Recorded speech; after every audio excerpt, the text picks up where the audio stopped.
सुबह के 5:30 बजे आराध्या जल्दी से उठी और फ्रेश होकर नहा धोकर नीचे आई। बगीचे से फूल लाकर वह पूजा की थाल सजाकर शिव मंदिर चली गई। ये है आराध्या गर्ग। कद 5 फीट 2 इंच, रंग गोरा व पतली व एक सुलझी हुई लड़की, समाज सेवा स्वभाव है। उम्र 22 साल, जो अभी एक कॉलेज स्टूडेंट है और साथ ही एक शिक्षक जो बच्चों को पढ़ाती हैं। वह अपने बाबा यानी विजेंद्र जी का आश्रम चलाती हैं। गलत रोकने के लिए सबसे पहले खड़ी होती हैं ये। मंदिर में आराध्या, नमस्ते पंडित जी। जी कैसे हैं आप?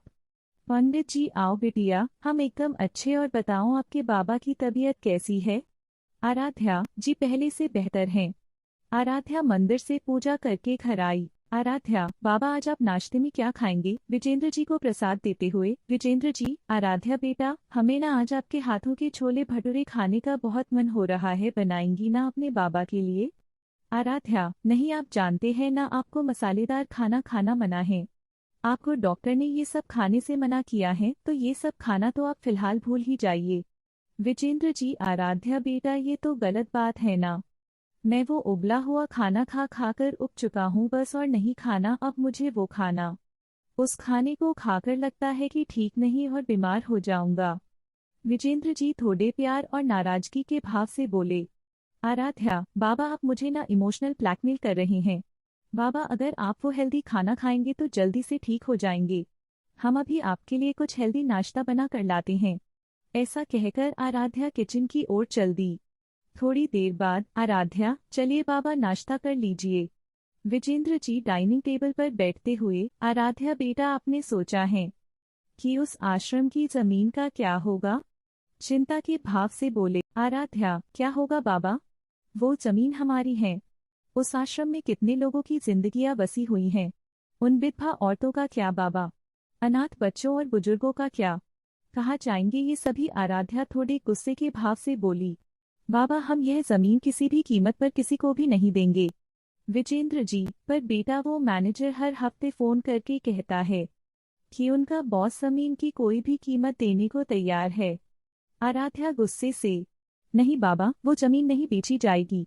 विजेंद्र जी, ठीक है बेटा, तो वो मैनेजर आपसे बात करने के लिए बोल रहा था, तो जब आपको टाइम मिले आप इस नंबर पे बात कर लीजिएगा, ठीक है बेटा?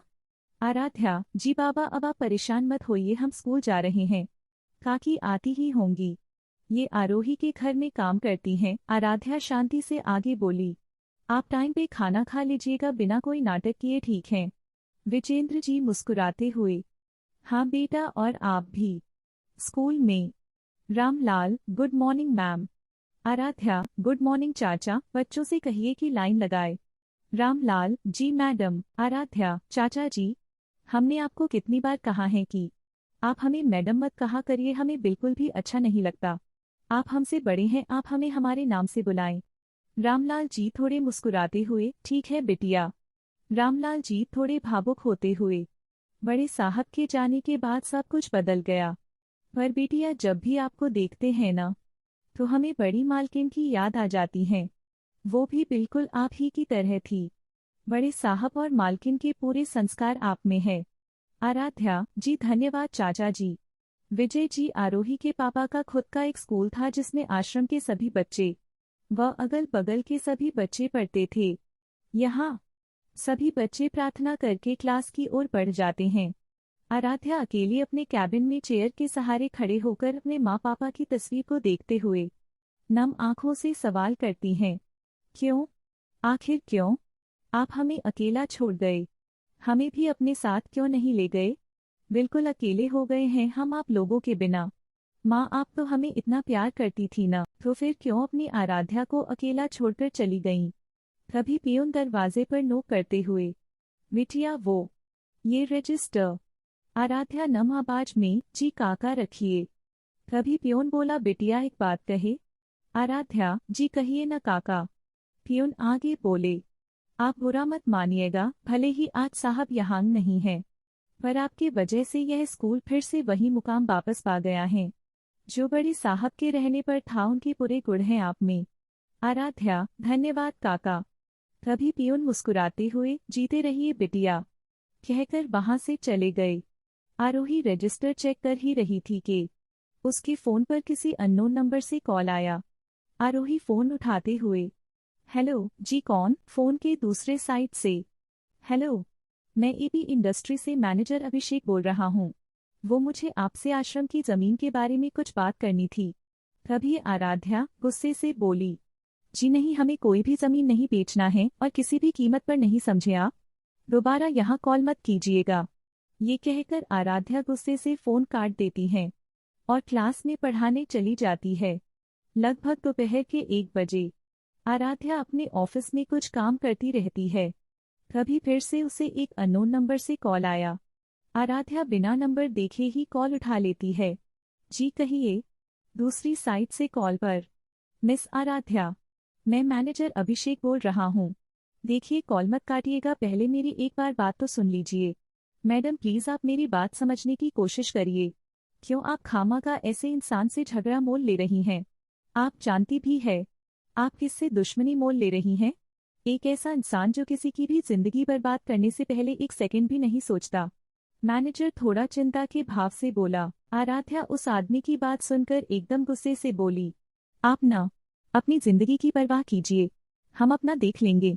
और हाँ, रही बात जमीन की तो वो हम किसी भी कीमत पर किसी को नहीं देंगे, समझे आप?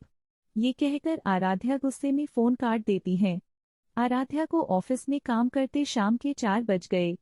तभी आराध्या कैब लेकर स्कूल से आश्रम की ओर चल देती है।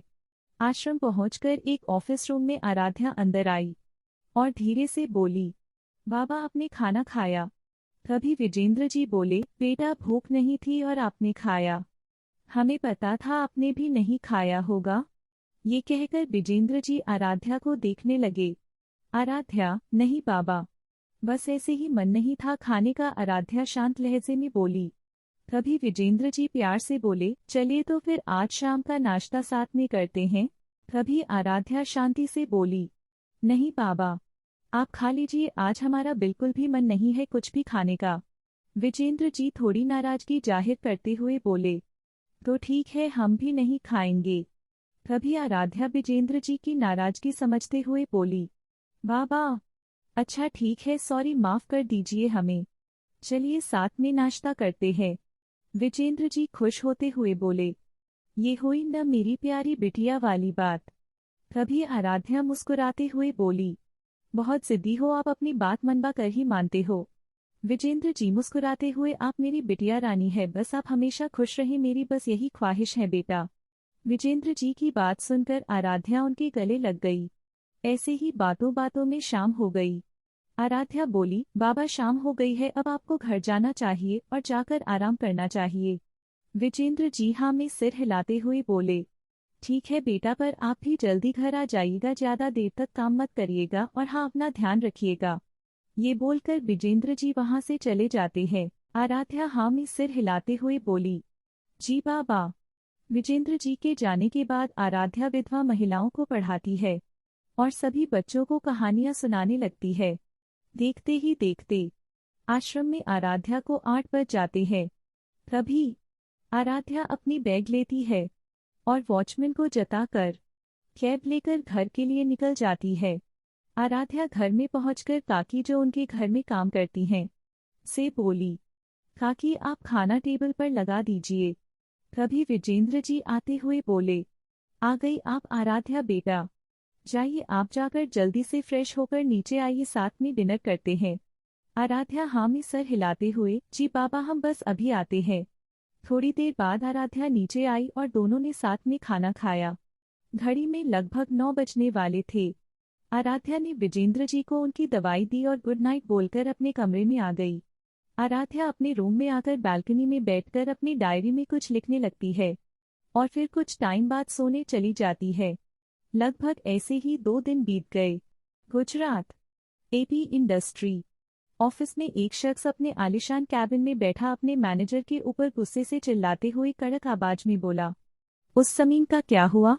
ये है अर्नब प्रताप सिंह, केशव प्रताप सिंह के इकलौते बेटे, जिन्होंने अपना पूरा कारोबार अपने बेटे अर्नब प्रताप सिंह को सौंप दिया है। अर्नब जो इस समय इस कंपनी का सीईओ है, जिसका कद 6 फुट शरीर ऊंचा, पूरा उम्र 30 साल, रंग गोरा व हमेशा कोल्ड ऑरा में रहने वाला इंसान। अगर कोई कमजोर इंसान उसको गुस्से में देख ले तो मानो मर ही जाए। इनकी सबसे बड़ी जिद, जिस चीज को चाहते उसको किसी भी कीमत पर लेकर रहते हैं। वो मैनेजर जिसका नाम अभिषेक था, डरते हुए, सर बस कुछ टाइम और दे दीजिए। अर्नब गुस्से से मैनेजर को घूरते हुए बोला, कल सुबह की प्रयागराज की फ्लाइट बुक करो जल्दी। तभी मैनेजर डरते हुए, जी सर। अगले दिन अर्नब की फ्लाइट करीब सुबह के 8 बजे प्रयागराज में लैंड हुई। एयरपोर्ट पर जहां उनके आदमी पहले से ही ब्लैक मर्सिडीज कारों के साथ अपने बॉस का इंतजार कर रहे थे, तभी सभी आदमी व बॉडीगार्ड अर्नब को देखकर गुड मॉर्निंग विश करते हैं। अर्नब ने हाँ में सिर हिलाते हुए बॉडीगार्ड से बोला, कार सीधे स्कूल के तरफ ले चलो। बॉडीगार्ड हाँ में सिर हिलाते हुए, जी सर। तभी अर्नब का मैनेजर अभिषेक डरते हुए अपने आप से मन में बोला, मैंने कहा था मत लीजिए पंगा इस राक्षस से जिसमें दिल नाम की कोई चीज नहीं है। पता नहीं अब ये आदमी क्या करेगा उस लड़की और उसके परिवार के साथ। उधर आराध्या इन सब से अनजान अपने स्कूल ऑफिस में अपने काम में बिजी थी।